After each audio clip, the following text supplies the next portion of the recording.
이 시대는 고난의 시대입니다. 절망의 시대라고 말합니다.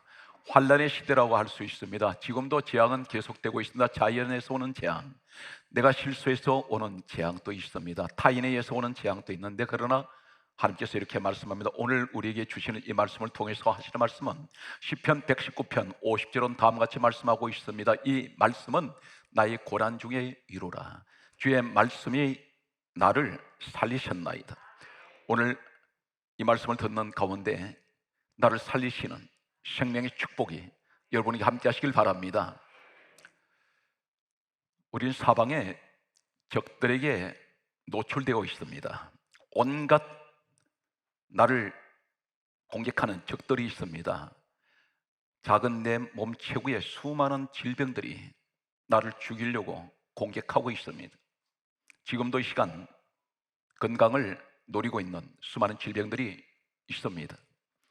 하나님께서 내게 태어날 때부터, 내가 교회를 나오게 되고 주님을 영접한 순간부터 하나님께서 내가 모르는 많은 축복을 주셨는데, 이 복을 감당을 하지 못하고 마치 1년 동안 열매를 맺기 위해서 싹이 나서 잎사귀가 피고 꽃이 폈는데 이제는 열매 맺는 단계에서 꽃이 떨어져 버리는 이러한 사람들이 있습니다.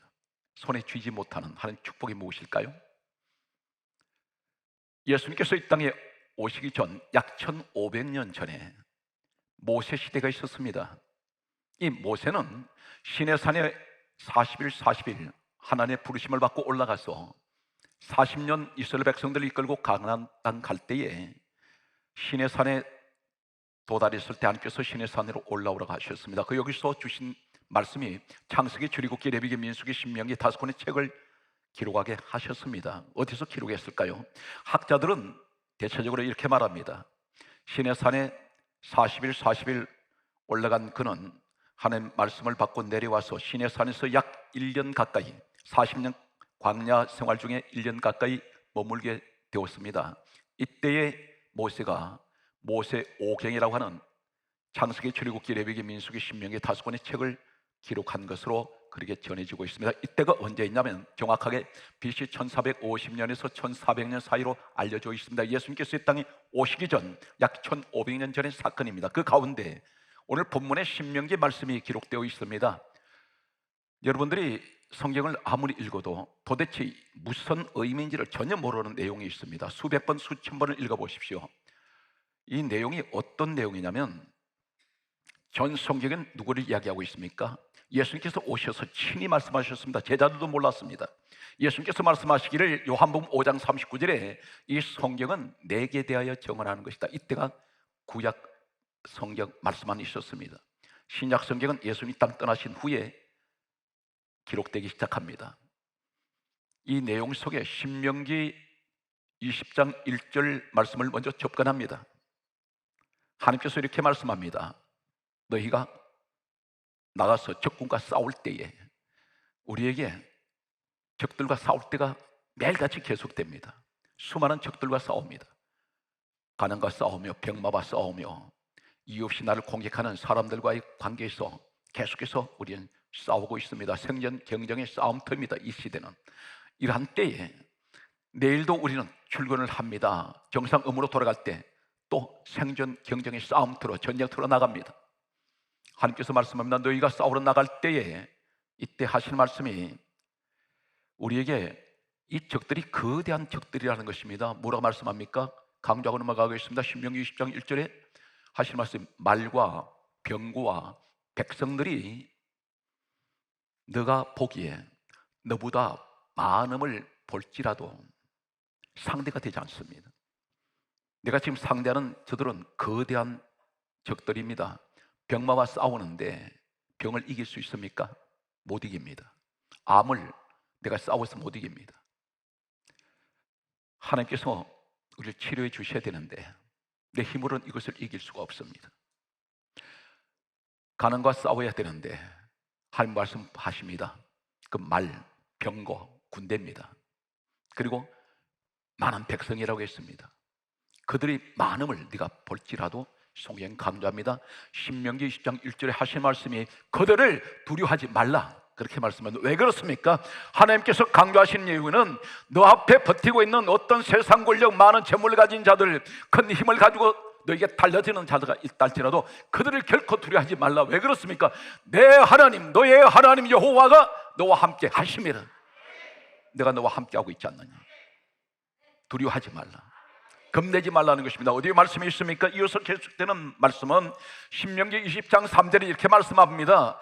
마음에 겁내지 말며 떨지 말며 두려워하지 말며 놀라지 말라. 네 가지를 말씀합니다. 우리는 얼마나 가슴이 조여오는 이 현실의 어려움 때문에 힘들어하신 적이 있습니까? 겁내지 말라고 말씀합니다. 얼마나 겁이 납니까? 때로는 우리가 환경을 보면 겁납니다. 두 번째 하시는 말씀이 두려워하지 마라. 우리는 두려운 시대를 살아가고 있습니다. 하시는 말씀이 떨지 마라.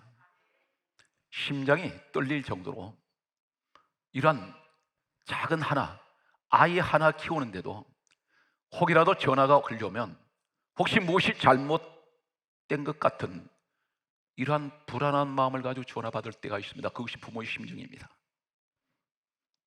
떨지 말며 놀라지 말라. 이것은 우리 인생 전반에 나타나는 현실입니다. 그러면서 하시는 말씀이 신명기 10장 4절에 이렇게 말씀하고 있습니다. 내 하나님 여호와께서 너와 함께 행하시느니라. 함께 하시는 것이 아니라 행동 같이 하신다는 겁니다. 내가 움직이는 것이 같이 하나님 같이 움직이십니다. 그러면서 하시는 말씀은 이렇게 말씀합니다. 내가 너희를 위하여 너희 적군과 내가 싸우며 너를 구원하리라. 내가 싸워주겠다는 것입니다. 이 싸움이 싸우러 나가는데 정작 싸우는 것은 하나님이 싸우시겠다는 것입니다. 전쟁터라고 있습니다. 적군이라고 있습니다. 전쟁하고 있습니다. 그런데 여기서 네 가지 조건이 있습니다. 너는 이것을 아는다는 것입니다. 이제 소개하는 내용을 귀담아 들어보십시오. 성경 최소한 한두 번 읽으셔도 이 말씀이 도대체 무슨 뜻인지를 모르는 분들이 거의 대다수입니다. 신명기 20장 5절 말씀이 이렇게 기록합니다. 하나님께서 말씀하시기를 모세를 통해서 기록하게 하신 말씀은 새집을 건축하고 낙성식을 행하지 못한 자가 있느냐? 무슨 말씀입니까? 새 집을 건축을 했는데 낙성식을 행하지 못한 자가 있느냐? 그런 집으로 돌아갈지니 전사하면, 이 전사는 무슨 용어입니까? 전쟁터에서 죽을 때 전사입니다.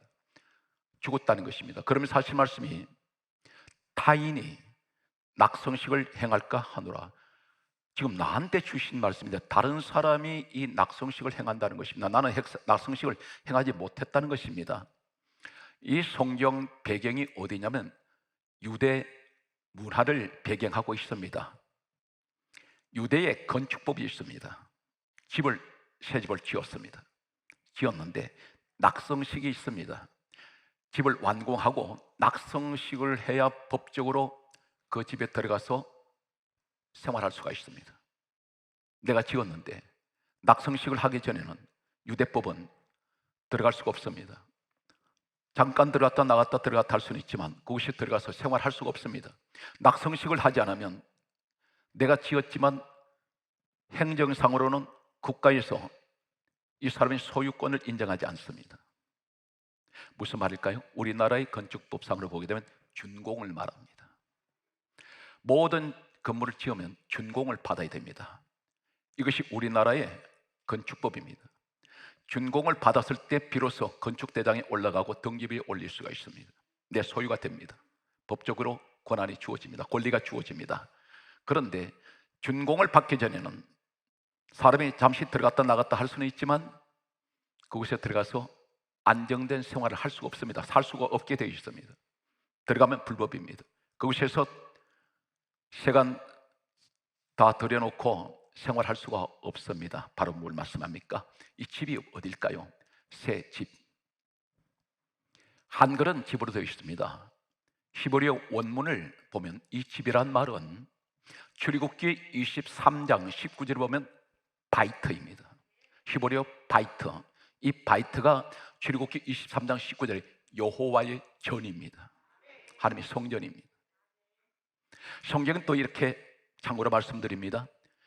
열왕기하 23장 7절을 보게 되면 여호와의 성전, 이 말이 바이트입니다. 바로 신명기 20장 5절에 새 집을 건축하고, 이 말씀이 바로 바이트입니다.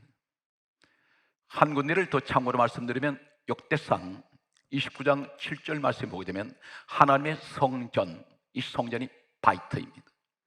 다시 말씀드려서 내가 교회에 들어왔는데 물어보십니다. 준공 받았냐?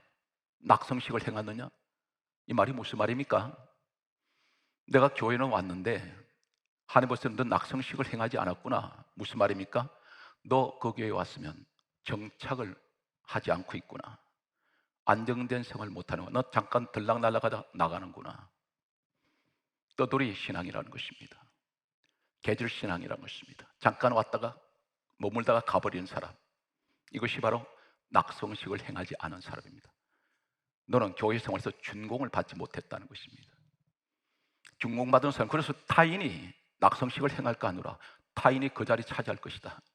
네가 받을 축복을 다른 사람에게로 가버립니다. 이 시대가 정확하게 모세가 기록했던 이 신명기 20장 이 사건은 약 1500년 후에 이 땅에 오셔서 예수님이 세우시는 교회들을 통하여 이루어질, 교회 안에서 일어날 현상을 1500년에 하나님 보고 계셨습니다. 얼마나 이 시대에 떠돌이가 많습니까? 낙성식을 하지 않았다는 것입니다. 낙성식을 했다는 내 집이란 말입니다. 교회는 하나님 집입니다. 우리 하나님 아버지입니다. 아버지 집인 내 집입니다. 친정과 같은 것입니다. 그런데 이것은 남의 집 살이하는 것과 같습니다. 잠깐 왔다가 나가버립니다. 하나님께서 말씀합니다. 너 전사한 자다. 너는 전쟁터에서 못 이긴다. 분명히 하나님 말씀하시기를 신명기 20장 4절에 내가 너희를 위하여 너희 적군을 내가 싸우신다 했습니다. 죽을 일이 없습니다. 근데 전사할 일이 없습니다. 이 말이 무슨 말입니까? 너는 낙성식을 행하지 않았기 때문에 너는 교회 생활에 정착이 안 된 사람이라.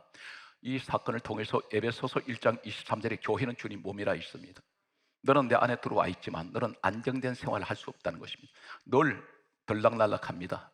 그러다 보니까 내가 너를 도울 수 없다는 것입니다. 그래서 너는 내가 대신 싸워줄 수가 없다는 것입니다. 그래서 전사하면 타인이 그 자리에 낙성식을 행할 것이다. 다른 사람이 그 자리를 차지할 것이라는 것입니다. 이것이 교회의 비밀입니다. 살아오신 여러분, 냉정하게 한번 돌아봅니다. 이 세상에 비 맞출 줄 사람이 과연 얼마나 있을까요? 내 마음에 드는 건 하나도 없습니다. 나하고 똑같은 사람이 없기 때문입니다. 그런데 왜 나한테만 자꾸 맞추려고 그러실까요? 부부 사이에 여기서 전쟁은 시작됩니다. 균열이 생깁니다. 왜 내가 상대방한테 맞춰주려고 하지 않고 자꾸 나에게만 맞추려고 할까? 이것이 개인주의, 이기주의입니다. 교회 안에 이게 팽배해 있습니다. 풍선이 불면 불수록 점점 가다가 터져버리듯이 반드시 언젠가는 폭발할 것입니다. 오늘 어떤 분은 이렇게 말합니다. 교회 왜 자주 옮겨 다니십니까? 저는 그런 상담을 받습니다. 그러면 제가 반드시 얘기합니다. 돌아가세요. 그 이유가 뭔지 아십니까? 우리가 멀리서 바라볼 때 산이 경치가 너무 아름답습니다. 지금은 가을이기 때문에 단풍이 울긋불긋 물들어서 멀리서 바라볼 때 너무나 아름답게 한 폭의 그림 같습니다. 그런데 멀리서 볼 때는 아름다운데 가까이 가서 보세요. 썰이기 투성입니다. 오물투성의 바닥에 널브러져 있습니다. 우리 모습을 자세히 들여다보면 전부가 허물투성입니다. 교회가 완전할까요? 대개가 교회 떠도는 사람들은 내 마음에 들지 않기 때문에 이런 이야기를 많이 합니다. 그런데 당신 마음에 드는 교회가 과연 있을까요? 남편, 아내 볼 때 부족한 것을 자꾸 보면 다른 사람을 바라볼 때가 있습니다. 그런데 그 사람이 완전할까요? 완전하지 못합니다. 오늘 하나님 말씀합니다. 새 집을 건축하고 낙성식을 행하지 못한 자가 있느냐? 그럼 돌아가라. 그리고 하시는 말씀이 전사하면 타인이 낙성식을 행할 것이요. 교회는 안정된 생활을 하려면 오늘 성경 말씀대로 준공을 받아야 됩니다.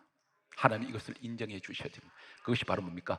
그 교회에 정착을 하고 부족한 것이 보일지라도 그것을 가지고 기도해 주며 서로 덮어주고는 덮어주고 격려할 건 격려하고, 그래서 연합하여 한 몸을 이루어 나가는, 왜 그러냐면 교회와 하나가 되려면 여러분이 때로는 희생이 필요합니다. 이해가 필요합니다.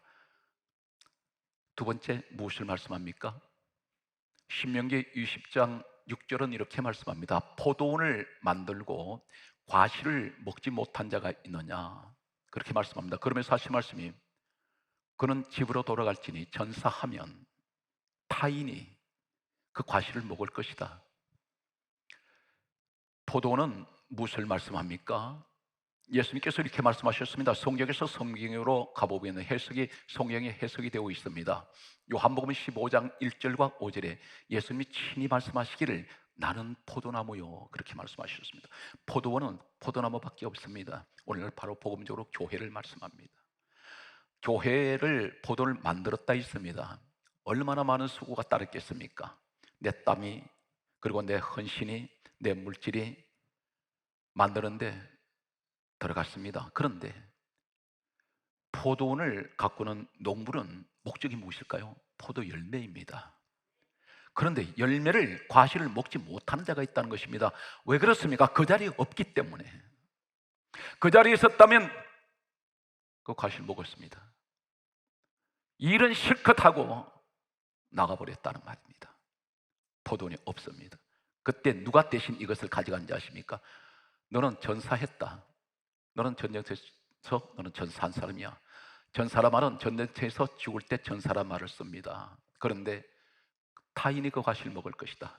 너는 죽도록 수고만 하고 다른 사람이 그것을 대신 가져갈 것이라는 것입니다. 이것이 교회의 비밀입니다. 열매는 성경이 많이 기록되어 있습니다. 태의 열매가 있습니다. 태의 열매가 뭐냐? 자녀의 열매가 있어요. 교회를 통해서 열매를 내가 가져야 되는데, 내 수고한 것을 하나님 아시고 자식이 갚아주실 텐데 받는 사람이 없어져 버렸습니다. 그 자리 없습니다. 성경 말씀은 이렇게 기록합니다. 고린도전서 3장 16절에 하나님이 성전을 가리켜 성령이 거하시는 성전, 이렇게 말씀했습니다. 그러면 성령님이 거하시는 성전에 내가 안정된 생활을 했을 때에 성령님이 주시는 열매가 있습니다. 여러분 가정에 있다는 것입니다. 그 열매가 바로 무엇일까요? 갈라디아 5장 22절에서 23절에 사랑, 희락, 화평, 오래 참음, 자비, 양선, 충성, 온유, 절제입니다. 9가지 열매가 집에 주어져요. 여기에 다툼도, 미움도, 원망도, 슬픔도 없습니다.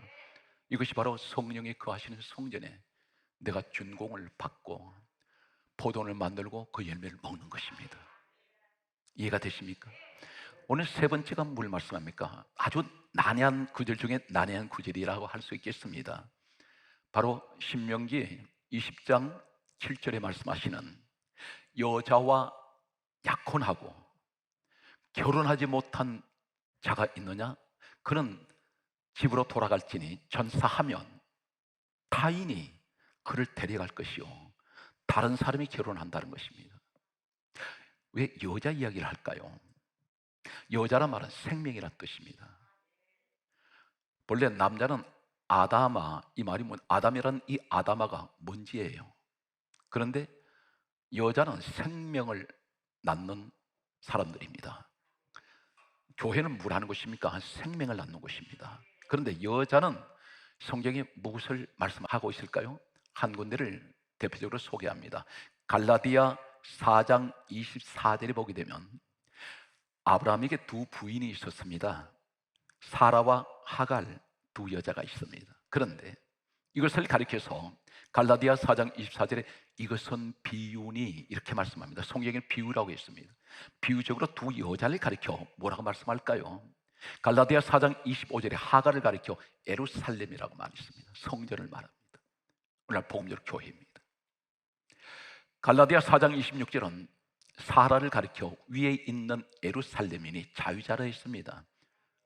그는 곧 우리 어머니라, 이렇게 말했습니다. 여러분 이런 말을 들어보셨습니까? 신부되는 교회, 교회는 주님의 신부입니다, 이런 이야기를 들어보셨나요? 다시 말해서 여자는 교회를 말합니다. 그런데 약혼을 했다는 것입니다. 약혼 단계는 약속 단계입니다. 남아있는 과정이 어딘가요? 결혼해야 됩니다. 결혼은 어떤 것인가요? 부부가 하나 되는 것입니다. 연합하는 것입니다. 약혼이란 약속 단계란 말입니다. 교회에 내가 들어왔습니다.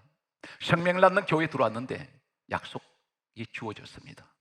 그 약속이 하나님 말씀을 믿고 내가 예수를 믿으면 구원받고 하나님 자녀가 되고 천국 사람 됩니다.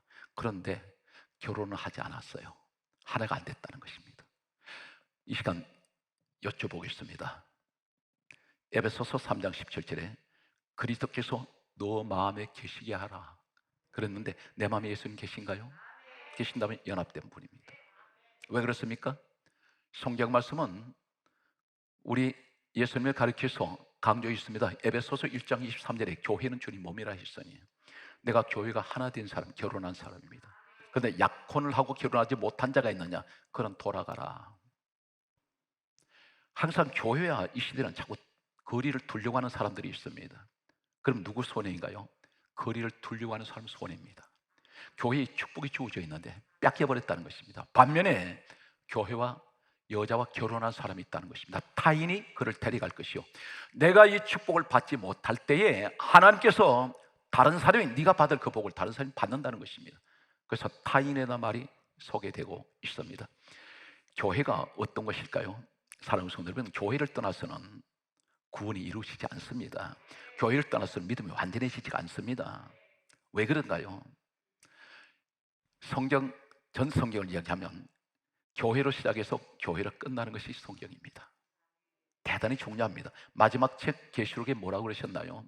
7교회를 하나님께서 소개하시는데 7교회는 학자들은 이렇게 말합니다. 인류 각 시대에 세워진 교회의 모습을 말씀하는 것이다, 그렇게 말씀하고 있습니다. 그런데 7교회는 어느 시대를 상징하든 7교회의 목숨은 한 가지입니다. 공통적으로 성령이 교회들에게 하시는 말씀을 들을지어다. 어디를 향하여? 교회를 향하여. 세상이 아닙니다.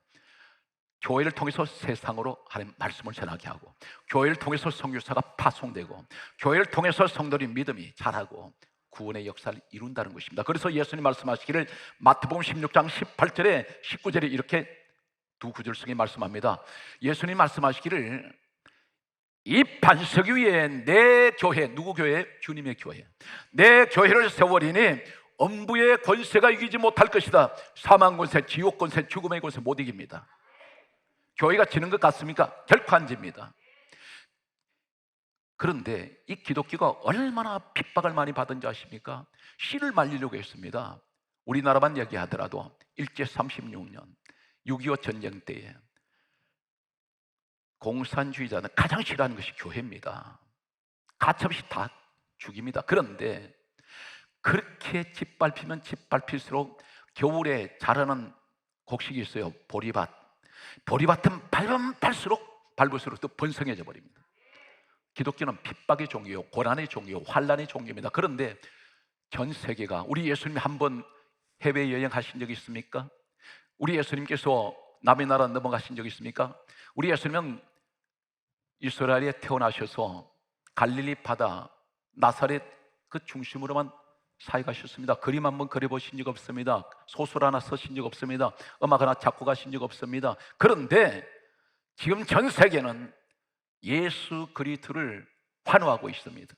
수십억의 사람들이, 생존하는 사람들 가운데 수십억의 사람들이 각 전 지구촌에 찬송하고 울려 퍼지고 사방에 교회가 세워집니다. 누룩처럼 퍼져나갑니다. 이것이 기독교의 역사요, 이것이 하나님이 하시는 일이라는 것입니다. 여러분이 핍박받으면 받을수록 우리 하나님 더 번성하게, 더 풍성하게, 더 발전시킨다는 사실입니다. 그림을 보게 되면 세계적인 명화가 거의 절반 이상이 우리 예수님을 그리고 있습니다. 오늘 사랑하는 성도 여러분, 교회와 연합이 되십시오. 그리고 신앙생활 안정이 되십시오. 그래야 꽃을 피우고 열매 맺을 수가 있습니다. 네 번째는 다음과 같이 말씀하고 있습니다.